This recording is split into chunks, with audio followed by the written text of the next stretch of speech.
Came in on the Piccadilly line, wasn't too crowded. Bearable, bit smelly. Managed to get a seat, which is good. Is that better? Yeah, it just sounds a bit odd. Oh, dear. Not you. 1, 2, 3, 4. Again. And, what did I have for breakfast? I had some muesli, banana, blueberries. Amazingly healthy for once. Okay, all right. Right, well, welcome to you both. Welcome to Classic FM. It's really nice to have you in the studio to chat to you. You've got a new album out, which is a terrific listen. I was listening to it last night. How did you decide which music to include on it? That's a very good question. I think with this album, we took the opportunity to kind of showcase ourselves as people as well as musicians. We are Egyptian Scottish, classically trained, but we do love listening to other genres. So our aim was to kind of try and showcase that in a coherent way in 12 tracks and kind of show our passion for music, ultimately. It is a lovely mix, I think. I really like that. I think it works incredibly well. And I love the way it started with the melodies from Scotland. You are, as you say, Scottish Egyptian. And I thought that was really quite haunting and very beautiful, the way you did that. Do you each have a favourite track? It depends on the mood. I think we find ourselves listening to 6 or 7 at different periods in the day. There's a track for getting out of bed. There's a track for calming down and sleeping. We're sentimentally attached to all 12. There wasn't a single one that was kind of like just chucked in there. Yes. It was really kind of carefully selected. I know I probably should say one. I'd say Call to Prayers is my favourite. That's interesting, because I was going to ask you about that, because I think it's really lovely, and it's bracketed a message of unity. How important is your Egyptian heritage to you? Oh, very important. Both of our parents grew up in Cairo, and then they moved to the UK about 25 years ago. So we always go back to Cairo to visit the family who are all there. So, to celebrate our Egyptian heritage, I think that was very important. And why would you say it's an important track for you? I think the message is what's important. Yes. Every time we go to Egypt, we are greeted by the sound of the Aden. Anyone who's been to an Islamic country will know what that sounds like. It's one of the most beautiful sounds. For a musician anyway, it's just so intriguing to listen to. Yes. But we were also baptised in the Coptic church, so we went to the services, and those chants kind of got instilled into our brains from a very young age. So these two sounds are what we think of when we think of Egypt. And the message that we were trying to put across in this composition was that these two sides can happily marry together and work together musically. And that's what we did with this track. And it was a really special moment hearing it for the first time live in the recording session. It was the first time that we actually heard it was on the day of the session. And that was definitely a moment. And it is hauntingly beautiful. It's the track that really stuck out for me, actually. I thought that I wanted to hear it again immediately and went and played it again. It's beautiful, really beautiful. Now, you're both classically trained. How did your interest in classical music begin? It's all thanks to Classic FM. We've been saying it all week. Our parents moved to Scotland 25 years ago. We all know Classic FM is 25 years this year. And it was one of the first radio stations our mum discovered. And that meant literally from the day Sarah was born, it was on in the house. And then I was born, and it was just classical music was always on in our house. Classic FM was always on. And that interested us. We were kind of looking at the radio like, what is this sound? Our mum took us to concerts when we were really young, like almost too young to get in, and somehow we managed to last the whole concert without crying and disrupting That's very impressive. And we got lessons, and it just progressed from there. Started on piano, moved to violin, to cello, to trumpet, to guitar, to singing, and it kind of exploded from then. But the radio station Classic FM had a huge part to play. Oh, that's fascinating. And have you always played music together? I think we have, from a very young age. As Laura said, I started lessons first, and being the older sister, the younger one always kind of looks up and says, I want to do that. Yes. So yeah, we started playing from a very young age, and only kind of recently it became like a career choice that we should really progress as a duo as opposed to soloists, which could have been the other option, but we decided to stick together. Do you sometimes have disagreements about interpretation, for instance? Or are you actually you get on extremely well? You obviously do, I can tell you do.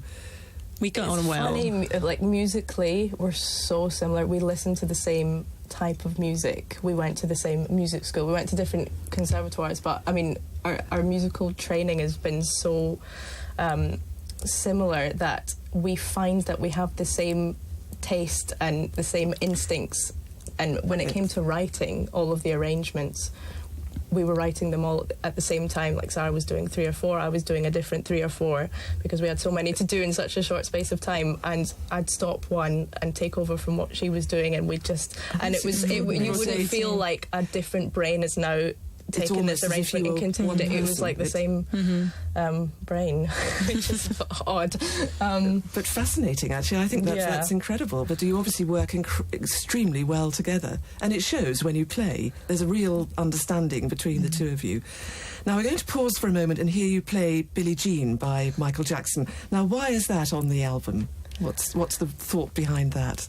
I think the initial spark of interest for doing something with Billie Jean came from after watching a concert last year. Sarah and I went to the Quincy Jones prom. Yes, I remember that. Yeah, at the Albert Hall with the Metropole Orchestra, who are amazing. We love them very much. And they performed an arrangement by Jules Buckley of Billie Jean. And it was one of those that for the first 4 minutes, you're like, what is this? I know it. And then eventually it worked out it was Billie Jean. I mean, it's a totally different arrangement to what we ended up doing, but it was just the concept of this is such a well-known song, but you've disguised it in a way. Yes, very cleverly.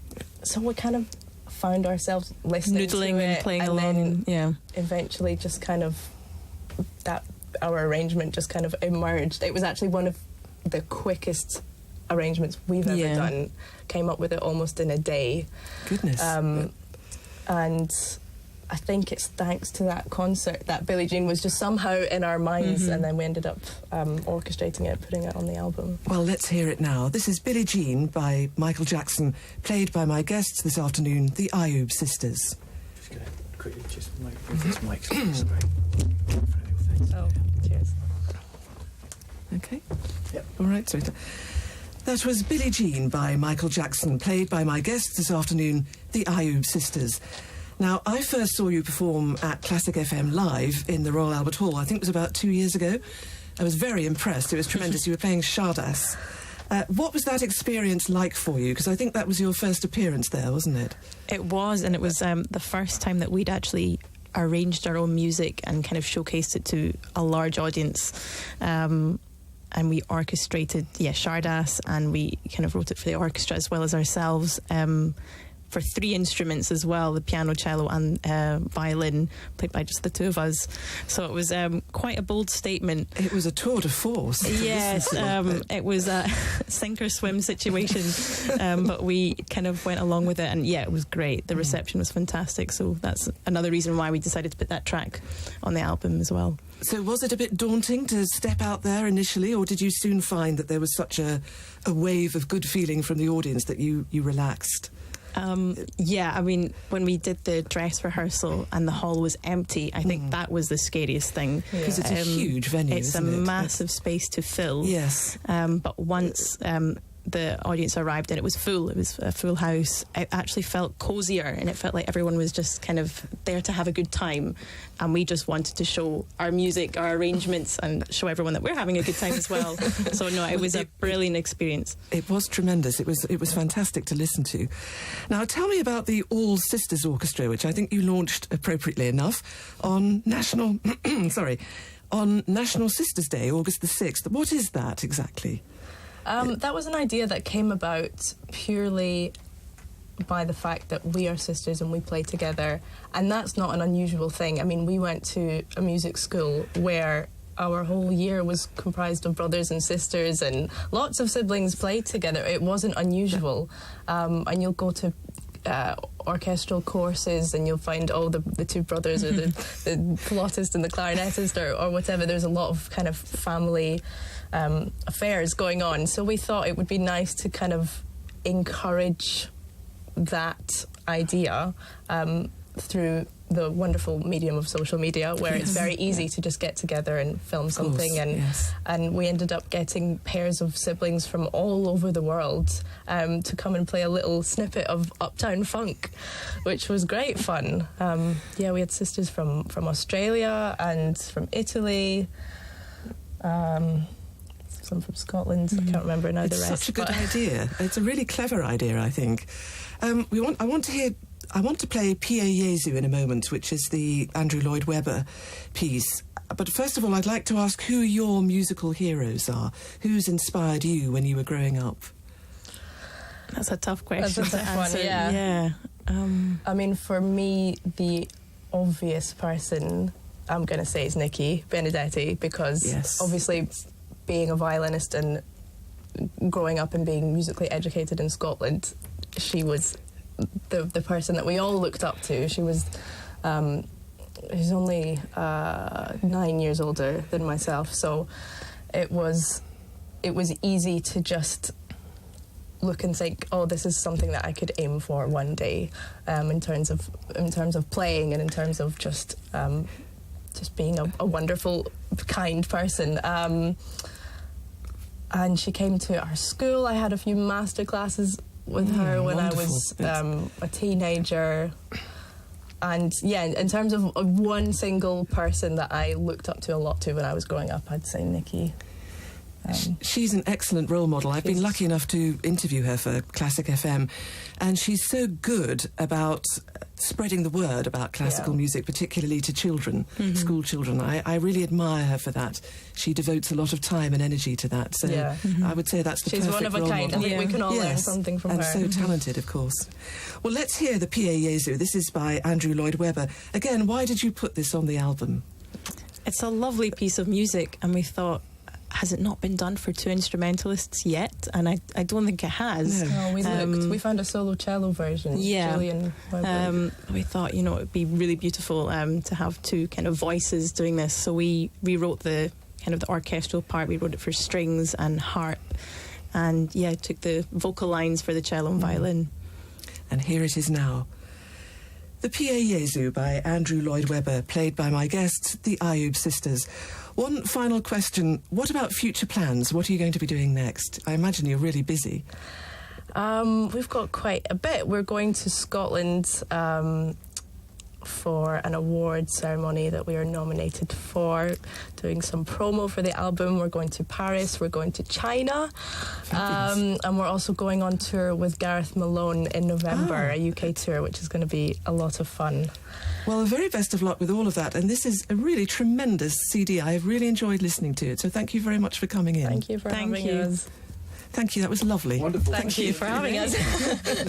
It's a lovely listen, it really is. I think it's wonderful. Great. We'll just do a photo against that wall if we... Is that all right? You thank you. I think we chose all right colours. You never know when you're going to